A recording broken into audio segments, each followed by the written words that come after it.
Hi, welcome to EC3, and I'm Mary Beth, and we are just about to wrap up our school year. But before this year is up, we still have some pretty interesting things to share with you. In this episode, we will take a look at our Academy students, our Red Cross program, and one of our sports players here at EC3.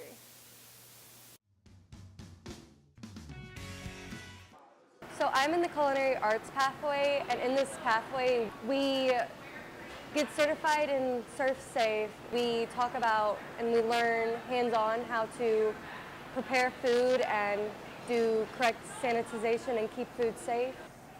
I love this pathway so much because you get to make a lot of amazing food and eat it all too. You learn how to decorate things, decorate cookies, cakes, make cakes and pies. We don't eat school food. We eat everything we prepare in here, and we do caterings for the outside public, which is a great way to get experience in the workforce. I would say you need to get started in your home school, taking all of the right classes before you get here. It helps a lot, so you have some knowledge before you get in here. Here at EC3, we have an opportunity to give life. One of those ways is by giving blood to our Red Cross program. Here's Alyssa to tell us more about it. Every 2 seconds, someone in the U.S. is in need of blood, and the Red Cross provides about 40% of our nation's blood from generous volunteers. Here at EC3, we are doing our part to give blood to those in need. So donating blood can save up to 3 people's lives by 1 unit of blood, and we take 1 unit per donation unless you are donating something specific such as apheresis or doing something called double reds. So a lot of people really do need my blood type. I'm kind of a high demand for blood because I can give to a lot of people. EC3 has been doing blood drives since it opened, so approximately 5 years. I wanted to give blood because I like helping others, especially when I'm able to. We had approximately 131 units for the whole school year of 1920, and that saves about 393 patients. So whether you're afraid of needles or not, please consider donating blood the next time there's a blood drive near you.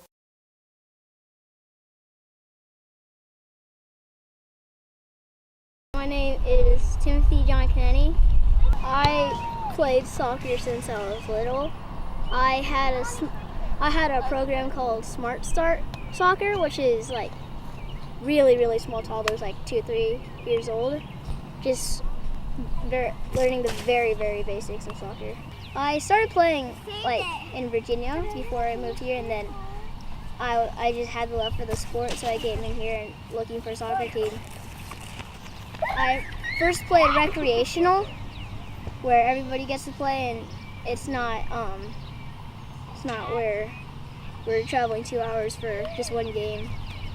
And then I got recruited. There's this select coach, and I like him. I want him on my team, so he invited me to his team, and that's how I'm on the select team now.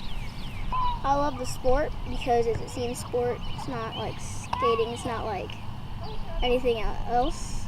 It's not as rough as football. It's not as slow as golf. I love the history of it. It's a really old sport. I just love the environment as well. I would like a scholarship in soccer. I want to play it for as long as I can. I want to improve as much as I can. I want to mentor as much as I can, teach as much as I can. Just grow up in soccer and grow up in discipline. During the last term of the school year, our Academy students have been working on some pretty cool projects. Jermaine brings us some of the projects. Well, our project was basically, we had to find a way to give back to our communities and basically show them what the Academy program is all about. We didn't have to do the community service project in general. It was one of several projects. The other was the $100 solution, where we could find a solution that would improve a place in our community for less than $100. Or like I did, we could just do the community service project, find a group to volunteer for, or create a group in our school. Or we could join the club we started here called I Lead EC3, where we mentor 8th graders, and we could count that as our community project too. Honestly, it felt like sort of like a mini community here, and I've really come out of my shell, and I think I've been more social here and at this program, and I like it much better here than I really did at my home high school. I mean, I liked my home high school, but here I was just surrounded by people who I really liked to talk to, and a lot of people who shared my interests. And since it was condensed to only about 90 people in my class as opposed to about 500, I really felt like it made us more of a community, and I think that was the best part.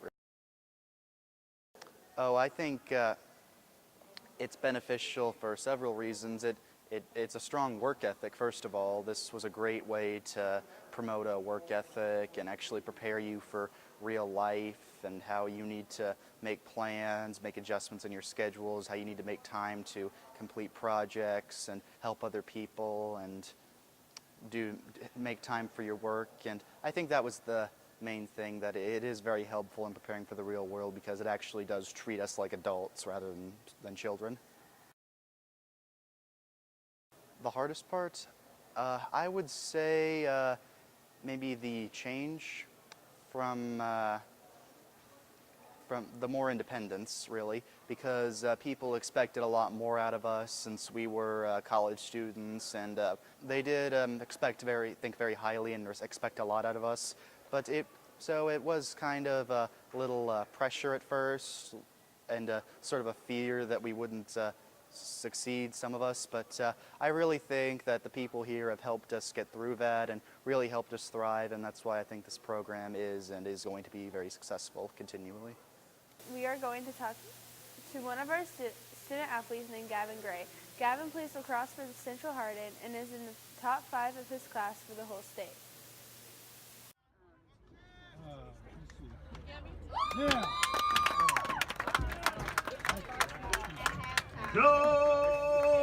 And that right there is the best feeling in my life, having the adrenaline after scoring a goal.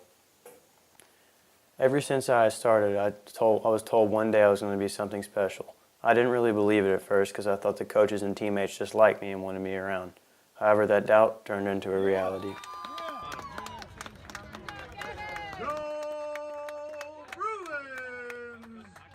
Number 5, Gavin Gray. I finished out the freshman season being the second freshman in scoring in the state and in the top 25 for every other grade put together. I didn't even realize till halfway through the season that this was going to happen and that I was going to be in the talks for the best players in the state. I would not be able to be as good as I am right now, however, if I did not have the coaching staff and teammates to push me and for me to be taught new skills to get better. They make me feel like family, and I would not trade them for the world.